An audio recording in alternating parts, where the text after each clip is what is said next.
Hello दोस्तों, welcome to VT learn. तो कल हमने अनुकरण विधि को लेकर बात की थी। आज हम बात करेंगे ध्वन्यात्मक विधि।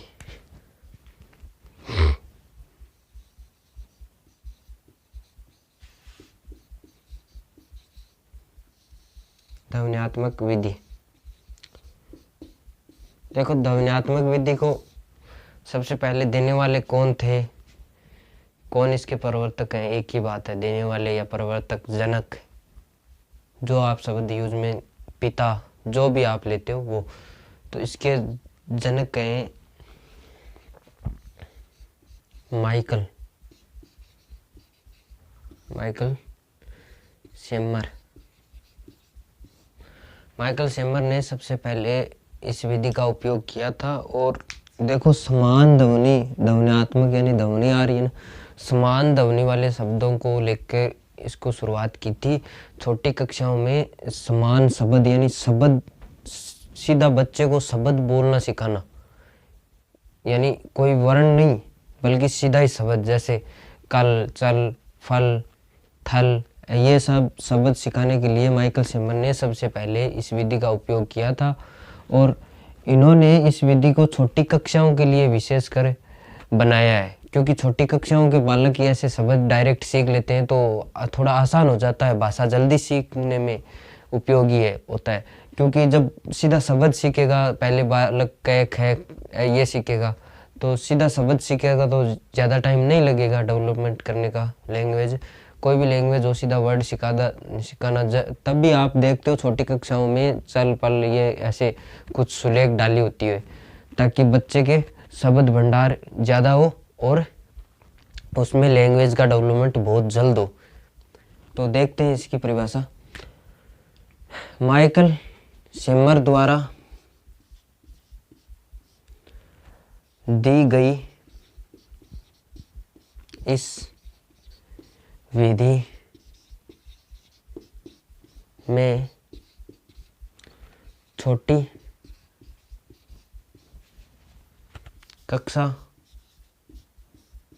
कक्षाओं के बालकों में समान यानी इक्वल, एक समान वाले शब्दों को सिखाने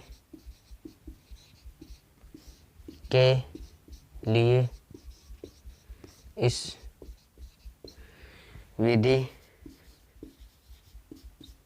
का उपयोग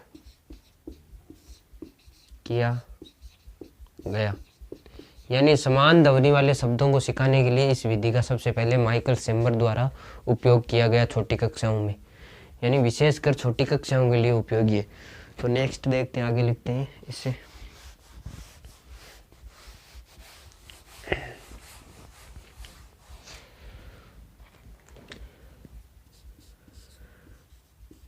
विशेषकर यह विधि छोटी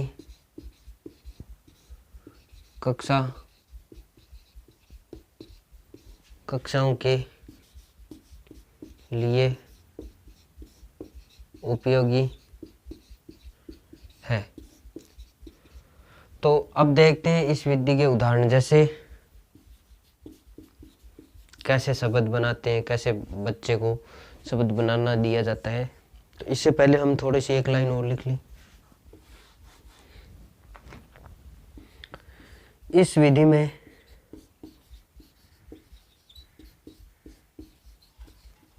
बालक को सबसे पहले समान ध्वनि वाले शब्द दिए जाते हैं, जिसके आधार पर बालक नए शब्दों की रचना करता है। अब देखिए कैसे रचना करता है, कैसे मतलब पहले एक बालक को समान ध्वनि वाले कुछ शब्द लिखाए जाते हैं, उसके आधार पर बालक नए शब्दों का निर्माण करता है। तो कैसे करता है देखते हैं।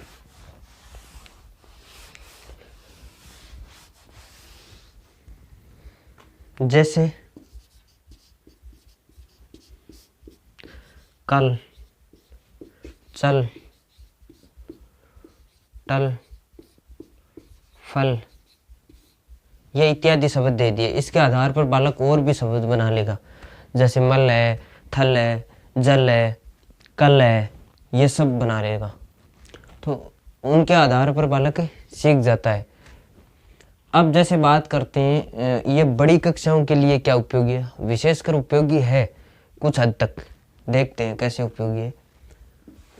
इसके आधार पर आप कुछ भी लिख सकते हो, यहाँ पे कोई भी अपने हिसाब से शब्द लिखते हो। ऐसा नहीं है कि आप चल, कल, टल, फल यही लिखो, और भी लिख सकते हो।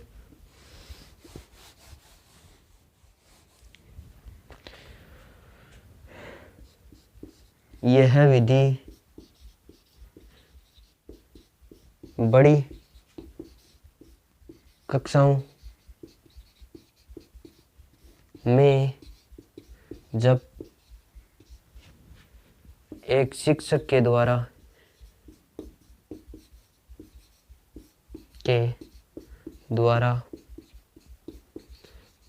आदिकालीन, यहाँ पे भक्तिकालीन है होगा,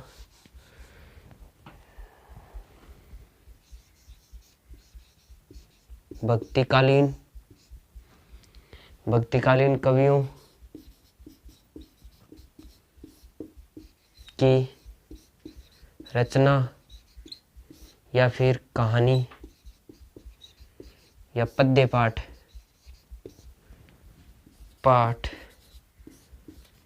पढ़ाते समय किया जाता है। भक्तिकालीन कवियों के लिए क्यों किया जाता है भाई, देखते हैं।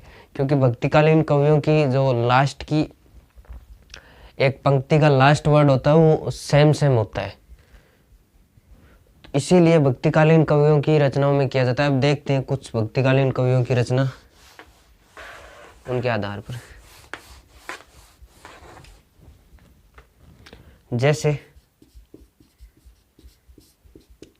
जैसे आप यहाँ पे लिख सकते हो कबीरदास जी की कबीरा खड़ा बाजार में सबकी मांगे खैर। तो ये क्या है, खैर। कबीरा खड़ा बाजार में सबकी मांगे खैर, ना तो उसे दोस्ती ना किसी से बेर। तो ये बेर और खैर ये शब्द मिल रहे हैं ना, दोनों समान ध्वनि वाले नजर आ रहे हैं। इसी तरह हम देख सकते हैं जैसे रहीमन धागा प्रेम का मत तोड़ो छिटकाए, काय शब्द आ रहा है ना रहीमदास जी में, मत तोड़ो छिटकाए, टूटे फिर गांठ पड़ जाए, तो देखिए जाए काय ये शब्द सेम लग रहे, इसीलिए इनकी कविताओं में उपयोग किया हुआ है। इसीलिए ये बड़ी कक्षाओं में जब भक्तिकालीन कवियों की कविताएं या पाठ करवाया जाता है तो यह विधि उपयोगी है। यह आप लिख लेना अपने अनुसार। भक्तिकालीन कोई भी ऐसा नहीं है मैंने कबीर की बताई है तो रहीम की बताई है तो यही लिखो, कोई ज़रूरी नहीं, आप कोई भी लिख सकते हो, कोई की भी। अब देखते हैं कौन कौन है। जैसे इसमें कौन कवि है, हो गया कबीरदास,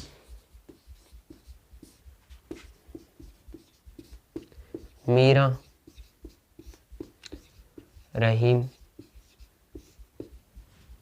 तुलसीदास इत्यादि भक्ति कालीन कवियों की रचना या पाठ कराते समय उपयोग किया जाता है। किसका उपयोग किया जाता है? इस विधि का उपयोग किया जाता है। ठीक है, और भी आप लिख सकते हो, ऐसा नहीं है मैंने फिक्स लिख दिया कि यही होंगे, और भी हैं भक्तिकालीन कवि बहुत सारे। उसके बाद देखते हैं इसके गुण और दोष, यानी इस विधि के क्या गुण है क्या दोष है। गुण में या आप लाभ बोल सकते हो क्या क्या है। जैसे यह विधि मनोवैज्ञानिक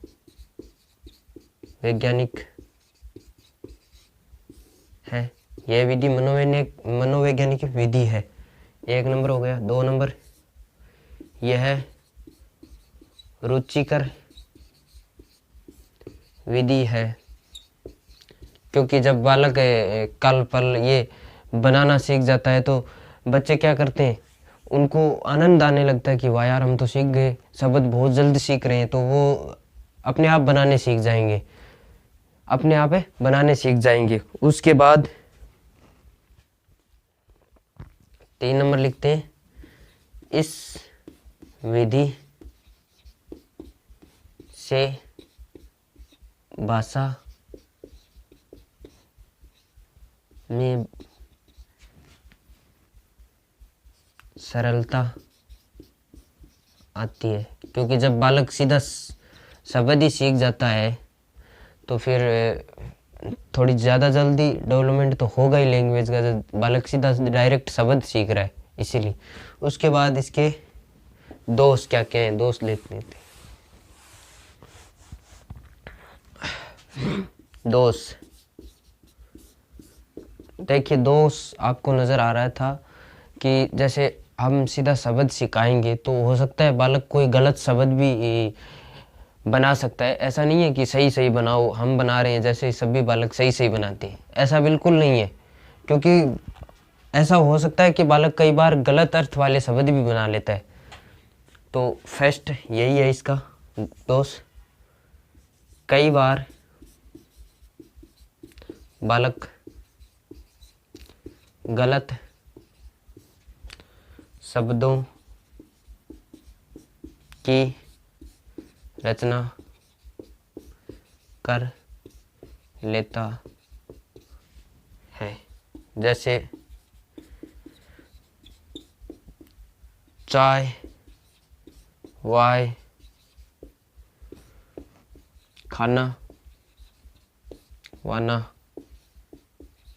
तो ये वाना वाय ये क्या है, ये इनके कोई अर्थ नहीं है, तो बालक इनकी रचना गलत भी कर सकता है। तो अच्छा, ये नहीं है कि वाय वाना यही बनाता है, और भी बना सकता है, कोई ज़रूरी नहीं है। जिस शब्द का कोई अर्थ भी नहीं है वही शब्द बना सकता है बालक, तो इसीलिए गलत हो गया। और दूसरा इसका है समय अधिक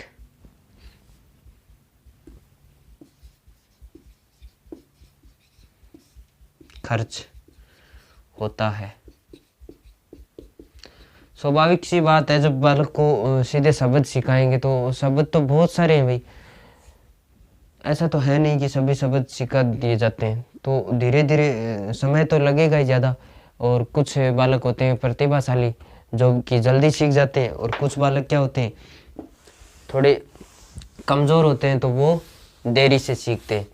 तो इसीलिए ये अधिक खर्चीली हो जाती है समय के लिए अभाव में। देखिए, अगर आपको वीडियो पसंद आता है तो लाइक शेयर सब्सक्राइब ज़रूर कीजिएगा, और आने वाले नेक्स्ट वीडियो में हम नेक्स्ट विधि को लेके बात करेंगे। अभी तक हमारी 2 विधियां हो चुकी हैं। इसके लिए धन्यवाद, थैंक यू।